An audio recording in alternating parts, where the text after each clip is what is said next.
le livre. Lorsqu'un auteur a écrit un texte et qu'il souhaite le voir édité, il envoie son manuscrit ou tapuscrit à une maison d'édition qui choisira ou non de l'éditer. Une maison d'édition, c'est une entreprise dont le rôle est la production et la diffusion de livres. Attention, quand je parle de production de livres, je ne veux pas parler du fait d'imprimer le livre. Ça, c'est le travail de l'imprimerie. La maison d'édition, elle choisit la mise en page, elle choisit la couverture, elle choisit la 4e de couverture. En fait, elle fait le livre de manière numérique, on pourrait dire. Puisqu'on parle de couverture, c'est la première chose qu'on voit d'un livre. Elle doit remplir un certain nombre de critères avec un certain nombre d'informations. Et puis, il faut qu'elle soit adaptée au public ciblé. Voici une couverture que vous connaissez bien. Les informations qui y sont nécessaires sont le titre, Au bonheur des dames, l'auteur, ici on a écrit que Zola, on considère qu'il est assez célèbre pour se passer de son prénom, la maison d'édition, en bas à gauche, Hachette, et la collection, en haut, Bibliocollège. Il peut également y avoir d'autres informations sur la couverture. Sur celle-ci, par exemple, on voit en bas « Édition par extrait ». On nous signale que ce n'est pas le texte intégral. Lorsqu'il s'agit d'une traduction, ça peut être également écrit sur la couverture, traduit par. Alors sur cette couverture, il y a la plupart du temps une illustration. Pour cette collection destinée aux lycéens, les éditions Hatier ont choisi un design actuel. On voit des silhouettes d'hommes et de femmes, on comprend à leur tenue qu'ils ne sont pas d'aujourd'hui.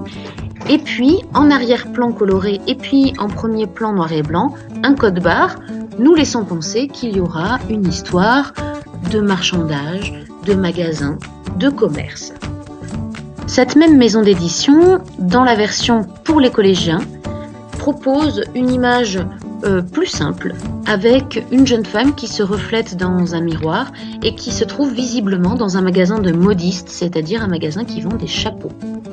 Ces deux éditions-ci proposent, dans un décor parisien, de nous montrer en premier plan, ou en tout cas en personnage principal, une femme et sa petite fille qui font des emplettes. Pour ces éditions, destinées aux adultes, ce sont des tableaux qui ont été choisis comme couverture. Ici, c'est l'architecture ou le magasin en termes de bâtiments qui sont mis à l'honneur. Dans cette ancienne collection de l'éditeur Flammarion, c'est l'histoire d'amour entre Mouret et Denise qui est mise en avant. Pour finir, cette couverture très sobre des éditions Guy Garand, avec simplement le nom de l'auteur, le titre et un portrait de l'auteur, et puis cette petite phrase « Paper will never die ». Aussi ou presque important que la couverture, il y a la 4e de couverture, donc ce qui est à l'arrière du livre, derrière le livre. Il s'agit d'une description rapide de l'œuvre, de ce qui est compris dans le livre, et qui doit donner envie au lecteur. Elle s'adapte également au public auquel est destiné l'ouvrage. Voyons en exemple les 4e de couverture de ces 3 éditions. Venue à Paris chercher du travail et immédiatement fascinée par le bonheur des dames, Denise, une jeune vendeuse, découvre peu à peu la face cachée de ce grand magasin et le vrai visage de son séduisant propriétaire Octave Mouret.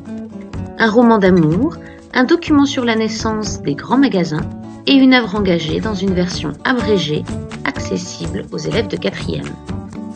Ici, la présentation est courte et c'est surtout l'histoire d'amour qui est mise en avant. Denise, une jeune Normande, orpheline et chargée de ses 2 frères, vient chercher du travail à Paris dans la boutique de son oncle marchand de tissus. Mais rue de la Michaudière, les petits commerçants sont tous exsangues, comme dévorés par le bonheur des dames, le grand magasin de nouveautés d'Octave Mouret. Et c'est là, dans cet univers sans pitié, que Denise trouve du travail. Cependant, dès le premier jour, son regard raisonnable et sage croise les yeux couleur de vieil or du grand patron ambitieux. Dans ce roman naturaliste, l'intrigue amoureuse séduisante habille une intrigue économique tout aussi palpitante où l'on voit s'affronter anciens et nouveaux commerces dans le cadre fascinant d'un Paris en pleine transformation. Une présentation d'Émile Zola et de son époque, un aperçu du genre du roman naturaliste, des questionnaires de lecture et d'analyse de l'œuvre, des documents iconographiques exploités, un groupement de textes, Zola et la représentation des milieux sociaux. Ici, la présentation est un peu plus longue, un peu plus détaillée, et c'est toujours Denise qui est mise en avant, mais pas seulement son histoire d'amour avec Mouret, on nous présente également sa situation familiale et puis professionnelle. Le Second Empire vise à faire de Paris la capitale de la mode et du luxe. La ville se modernise. Les boutiques du Paris ancien laissent place peu à peu aux grands magasins dans le voisinage des boulevards et de la gare Saint-Lazare. La nouvelle architecture illustre l'évolution des goûts. On entre dans le royaume de l'illusion. Octave Mouret, directeur du Bonheur des Dames, se lance dans le nouveau commerce. L'exploit du romancier est d'avoir transformé un épisode de notre histoire économique en aventure romanesque et en intrigue amoureuse. Rien d'idyllique pourtant, le magasin est construit sur un cadavre ensanglanté et l'argent corrompt tout. Pour Zola, la réussite du grand magasin s'explique par la vanité des bourgeoises et le règne du paraître. Il nous décrit la fin et la naissance d'un monde. Paris, incarné ici dans un de ses mythes principaux, devient l'exemple de la cité moderne. Pour cette édition, qui est destinée aux adultes, c'est surtout le côté historique du roman qui est mis en avant dans cette 4e de couverture.